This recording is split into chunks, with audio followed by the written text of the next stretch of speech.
University के अल्पसंख्यक दर्जे को लेकर यूपी की सियासत भी गर्मा गई है। सूबे के सीएम योगी आदित्यनाथ ने अलीगढ़ में चुनाव प्रचार के दौरान एएमयू यानी कि अलीगढ़ मुस्लिम यूनिवर्सिटी पर बड़ा बयान दिया। सीएम योगी ने कहा कि अलीगढ़ मुस्लिम यूनिवर्सिटी सिर्फ मुस्लिमों की यूनिवर्सिटी नहीं है, केंद्र के पैसे से चलने वाली यूनिवर्सिटी है। साथ ही उन्होंने ये भी कहा कि भारत का संविधान अनुसूचित जाति, जनजाति और पिछड़ी जाति के लोगों को आरक्षण की सुविधा देता है, लेकिन एएमयू में इन लोगों को आरक्षण क्यों नहीं दिया जाता है? अगर मुसलमानों के लिए 50% आरक्षण की व्यवस्था दी जाती है तो अनुसूचित जाति, जनजाति और पिछड़ी जाति के लोगों को भी ये सुविधा मिलनी चाहिए।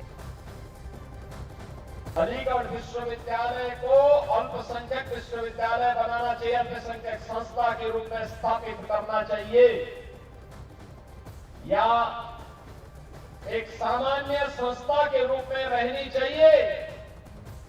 कल माननीय उच्चतम न्यायालय में इस पर बहस हो रही थी। आज याद करिए, ये कैसे हो सकता है कि भारत के संसाधनों से पलने वाला, भारत की जनता के टैक्स से चलने वाला एक ऐसा संस्थान जो अनुसूचित जाति, जनजाति और पिछड़ी जाति के लोगों को कोई आरक्षण नहीं देता है, लेकिन वहां पर मुसलमानों के लिए 50% आरक्षण की व्यवस्था वे लोग अपने स्वयं के माध्यम से करने का प्रयास करते हैं। वहीं बीजेपी सांसद ने अलीगढ़ मुस्लिम यूनिवर्सिटी पर बड़ा बयान देते हुए कहा कि अल्पसंख्यक दर्जे की यूनिवर्सिटी बनानी है तो कहीं और पाकिस्तान लाहौर जाकर बनाएं, जिसका विरोध करते हुए एएमयू के छात्र नेता जैनिन हसन ने कहा कि ये अधिकार हमें संविधान ने दिया है, जिसके पक्ष में सुप्रीम कोर्ट ने फैसला दिया है। मैं कहता हूं अलीगढ़ मुस्लिम यूनिवर्सिटी के जो भी मांग कर रहे हैं कि अल्पसंख्यक दर्जा होना चाहिए, मैं तो कहता हूं पहले राजा महेंद्र प्रताप की जमीन को टोटल वापस करें जो दान में आई थी, जब अल्पसंख्यक की मांग करें। ये यूनिवर्सिटी केंद्र शासित पैसे से चलती है, जो यूनिवर्सिटी केंद्र शासित पैसे से चलती है वो कोई अल्पसंख्यक दर्जा प्राप्त यूनिवर्सिटी नहीं हो सकती। उत्तर प्रदेश के मुख्यमंत्री हैं, लेकिन मैं तो सिर्फ इतना कहना चाहूँगा, जो हमारा संविधान हमें अधिकार देता है और जो जुडिशरी है, जो उसने फैसला दिया है और उसको सबने अडॉप्ट किया है, तो ये बात हमारे उत्तर प्रदेश के मुख्यमंत्री जी को समझनी चाहिए। ये फैसला कोर्ट का है और कोर्ट का फैसला हमने पूर्व में भी अडॉप्ट किया है।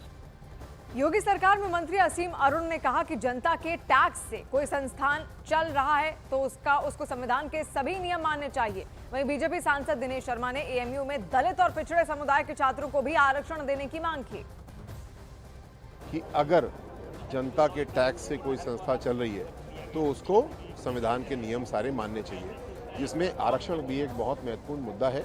किंतु इसमें सुप्रीम कोर्ट का जो निर्देश आया उसमें एक और बेंच का गठन किया गया है। मुझे आशा है कि इसका निर्णय जल्दी आएगा और ऐसा आएगा जिससे कि सभी वर्गों के छात्रों को, टीचरों को, प्रोफेसरों को इसका लाभ मिलेगा। देश की बात करते हैं और हम ये बात भी करते हैं कि अल्पसंख्यक का शैक्षिक स्तर बढ़े, ये प्राथमिकताओं में है, लेकिन आप दलित को वंचित कर दो, आप पिछड़े को वंचित कर दो और कांग्रेस उसको समर्थन करे, ठीक नहीं है।